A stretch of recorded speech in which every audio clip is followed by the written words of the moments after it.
How long has it been since we've seen a DDD list do something? So, this is actually posted today. This was Freaky Fish Guy. Freaky Fish Guy. Freaky Fish Guy.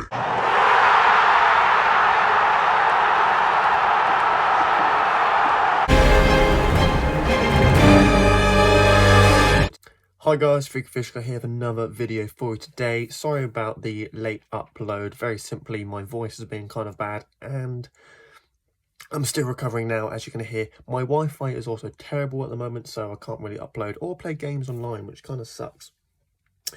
Good news is we were on a very well-known channel. Thank you very much, guys, for giving us a shout out, and obviously Carlancho's store, thank you very much for showcasing my videos. It seems you might be subscribed to me.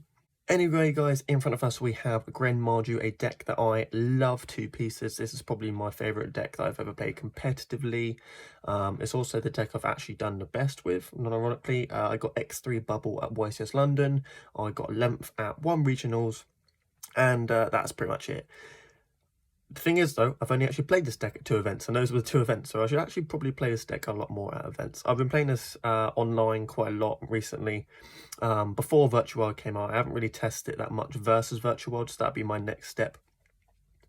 For now, though, this is the updated build for the November 2020 format. Going into December, we have Genesis Impact next week. Nothing in that set looks very big. If you're new to the channel, guys, please subscribe. We are almost at 500 subs, which will make a big change for me. Next week is the 100th video for this channel, which is a very big milestone. This channel was only over a year long, and we've seen quite large growth, so I'm very thankful to all my lucky subscribers who get to hear my wonderful voice. Something special will be going on. Those who enjoyed the Year of the Water Challenge will see a new challenge coming up. Obviously, we're still in lockdown, so I can't play in real life games as it is, but hopefully next week you'll see something kind of shiny and new. On to the deck then, guys. Obviously, we're going to play 3 Gren Maju. It's the name of the game, it's the name of the deck. Big number, go brrr, can't really complain.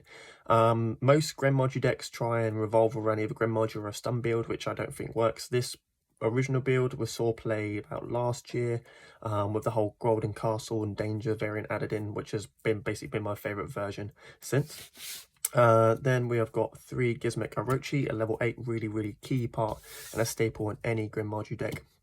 Activate it in the end phase going second, so you drop it in their end phase, banish 8, summon it, and then it's either live to pop in their turn, or you can also extend and double the amount of banished cards in their turn, in your turn. 3 Etramillions. Normally you only want to banish 5 to summon this from your extra. Try to conserve some bits for the grind game in case they have an effect veil or something for your Gren Maju. If you open Gren Maju another other way, though, just dump all 15, go balls to the wall. You're not going to win any other way. We need to win quickly. Next, the Danger lineup. We're playing 3 Bigfoot, 2 Thunderbird, and 2 Ogopogo. I'm playing these because these are the level 8 ones, and these, obviously, the Bigfoot is the best one. It's a 3k beta. It outs Dragoon. The way it outs Dragoon is you just summon it and then you crash into the Dragoon. If they don't negate the Bigfoot in hand, which they shouldn't do if they're a smart player, and you hit a non-Bigfoot, you get summon a Bigfoot and then crash into the Dragoon. Not the best way to out Dragoon because we do basically waste our battle phase, which does suck, but otherwise it's the best one. Thunderbird's nice because it's got a decent effect and it's also 2-8. Ogopogo is bad in every way. We don't use a dub effect. It's literally there for a level 8 extender and maybe to draw us into some good cards. Not playing any of the smaller dangers because they don't really give anything for the deck unless you go for a full-on danger variant. You don't want to be discarding cards unless they give you something good like a level 8 body. And then moving on, another level 8, we've got Hextrude and Goliath. Hextrude is really nice because it is a dark target as well as being level 8. So it's a lore and trading target. On field, it can pop a card before going into a rank 8, and it can also attack twice on monsters. Really nice card. Can't really go wrong. If it destroys a monster by battle as well, you can target a monster that gets 400 attack. So if you need 400 extra attack for game, it's alright. Otherwise, it's just pretty much spot removal. Goliath is a discard to search Golden Castle, so it's basically like a terraforming as well as being on summon a MST. Can hit things like there can be 1, which is really bad against this deck because obviously you play a lot of Fiends. It can hit things like Summon Limit if you need to. Really nice card, can't really go wrong. Interesting, it is also a Winged Beast, which means with Alpha, you can bounce this or Thunderbird as well, don't forget. So you can always normal summon this after special summoning the Alpha, effect pop a card, then effect bounce back to hand, discard it for the Golden Stromberg. That brings us on to Alpha. This card just came out in Phantom Rage. Really, really nice card. It's level 8. It's good going second. It's got 3k attack, and it summons without activating a chain. Can't go wrong. It's basically a Pankatop that's slower. You can do fun things. So like I said, you can bounce the Glyph after using its effect. You can bounce Thunderbird or Bigfoot, which means that you can summon it, draw a card, bounce a threat, use the Bigfoot again in hand. So loads of things you can do. You can basically draw loads of cards. You can spam up bodies. It's also not once per turn summon. So you can bounce the Alpha and then summon it straight back out. There's other fun things you can do. Sadly though, guys, Alpha is not dark, so there is some sort of like miss synergy. If it was dark, it'd be an allure target as well, which would make it an amazing card. As is though, it's still a really powerful card. Hand traps, 3 shifter, best hand trap of the format. I don't know who you are if you say that it's not. This card has always been good. Good against Orcus, good against Dragon Link, good against Zoo, good against Invoke, good against Dogma, good against Dino, like probably good against VFD. Virtual World, same thing. It's like Macrocosmos in a hand trap. Really nice, and it's dark as well, so it's an allure target if you need to get rid of it. Spells, 3 Golden Castle. People don't read this card and it makes me laugh every time. The amount of replays I have on Drawing Book of players who attack, don't realise its effect is once per turn, or just don't read it and don't realise it's got a magic cylinder effect, Sakuretsu armor effect. Really, really funny. Mechaba can't negate this as well. Mechaba only negates activations, not effects. So if they try and go Mechaba negate Stromberg, it doesn't work, and I've had Invoke players rage quit because of that. Also allows you to summon your Hextrude from deck. It does take up your normal summon, so you can't normal summon Gren, but it's still a really nice card and it gets you to level 8 on board. 3-pot Desires, draw power. I have got 2 secrets. I'm not playing the secrets because I like to have my rarities all matching up. But if I get a 3rd secret, this will be rarity bumped. It's draw 2 and gives Gren 4k. Can't complain. 3 Allure, more draw power. 2 Trading, more draw power. This card is really streamlined. It's already 40 cards, which means we're more likely to see the good cards quicker, and it's got so much draw power. All these cards are draw power. You've got trade-ins, allures, which aren't once per turn, so they feed into each other.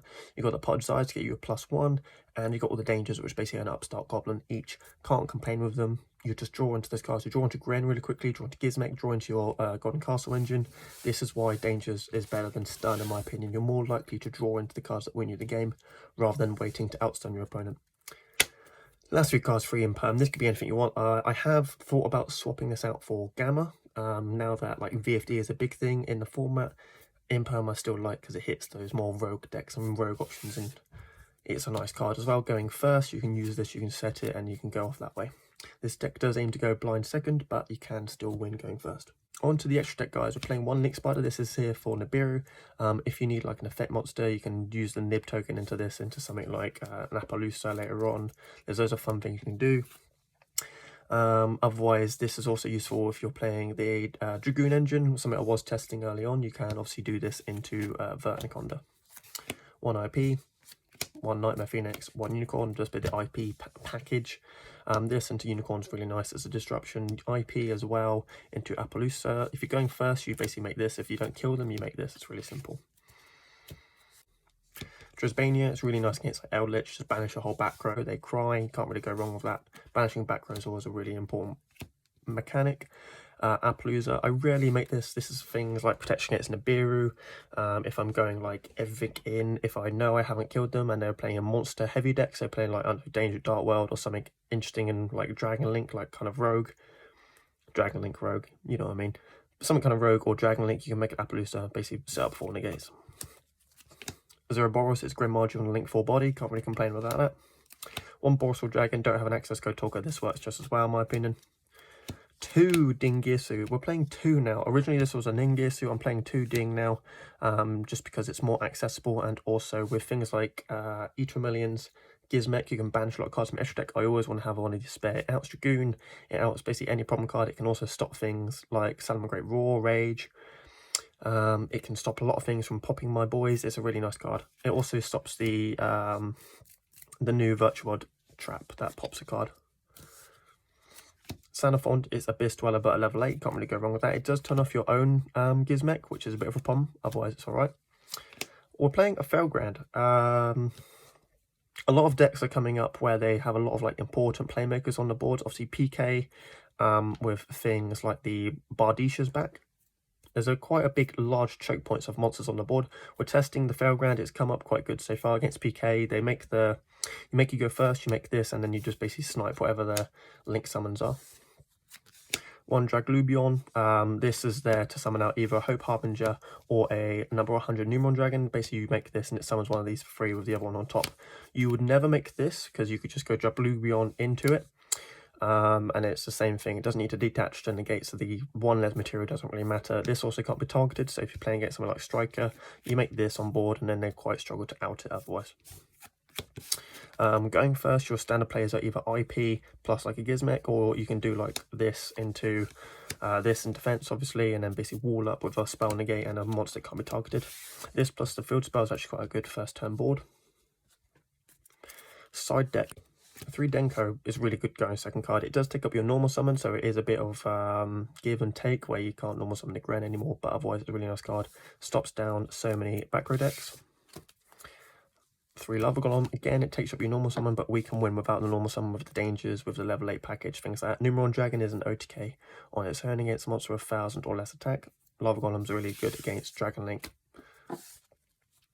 3 Twin Twisters, 2 Cyclone. I could play Storms. I don't have Storms. I like Twin Twisters because it procs the dangers effects. Cosmic Cyclone is still really nice as well. Finally, 3 Evenly Match, 1 Red Reboot. Again, really nice against like back row decks, and Evenly Match is just a good card all around. Once again, guys, I'm very sorry for my voice being kind of low. I have basically got a sore throat I've been recovering for the last week. If you want to see this deck in action, please go check out Whirlwind Gaming. I am currently already in a league with those players over there. They haven't uploaded anything yet, but we are basically playing a 6-man league, and I'm playing this deck in the event. I'm not going to spoil what's been going on, but I'm doing really well on it already because this deck is basically the best deck of the format, and no one can complain about that. As always, guys, thank you for watching. Freaky Fish Guy, goodbye.